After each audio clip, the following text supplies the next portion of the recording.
Great morning, holy brothers and sisters! Today was the 14th day of the Omer.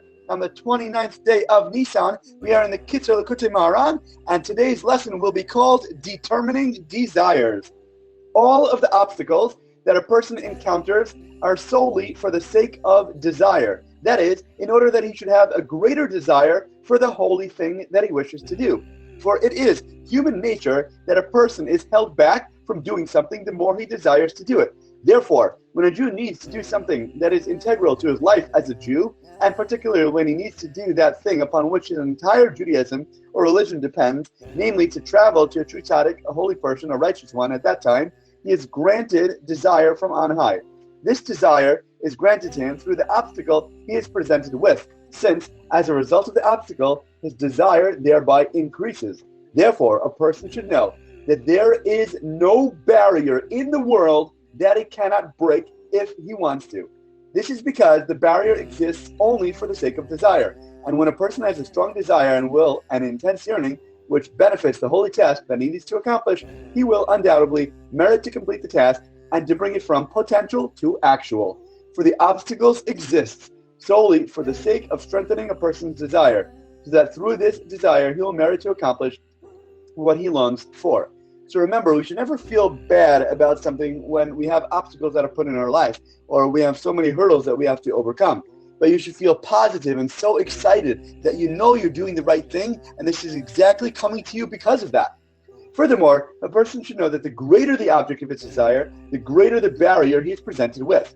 This is in order that his desire will grow that much more, since the desire that a person has for something is determined by the degree to which he is prevented from attaining it. Therefore, it is appropriate that a person should understand that when he experiences enormous barriers in drawing close to a tzaddik, and these impediments rise up and array themselves densely before him on all sides to block him from coming closer, from this itself he can infer the tremendous consequence of what he desires, since this is the reason why the impediments are so great. For all holy things are fraught with impediments, and particularly when a person wants to travel to a true tzaddik, a righteous one upon which everything depends, then inevitably the barriers become even more powerful. But there is also a point of truth among tzaddikim, righteous ones, the true righteous one among other tzaddikim, and when a person wants to draw close to this point, upon which everything else depends, the barriers then spread themselves out and array themselves with enormous intensity on all sides, from which it is possible to infer the tremendous consequence of the desired goal. Therefore, a person must strengthen himself to have a very great longing and desire commensurate with the importance of this thing which he desires. Through this, he will merit to break through the barriers and attain his goal. For this is an important principle. There is no barrier in the world that a person cannot break. He must only have a very strong longing and desire commensurate with the importance of his goal.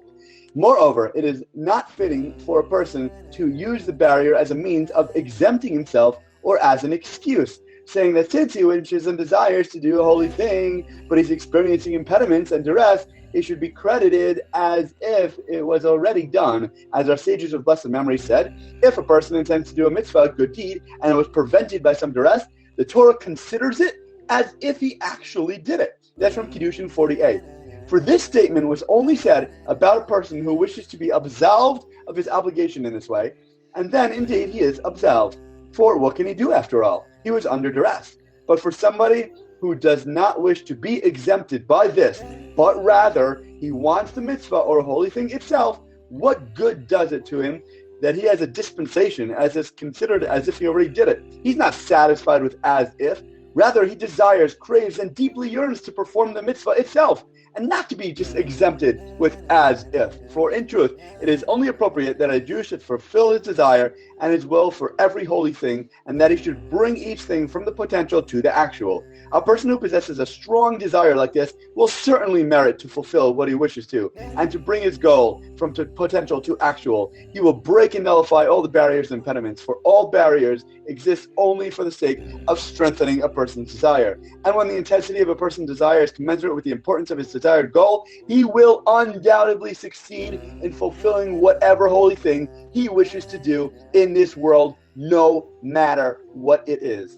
So remember to reinforce your positivity, stay strong with what you want to accomplish, and remember that everything comes your way is only really to help you in the ultimate goal.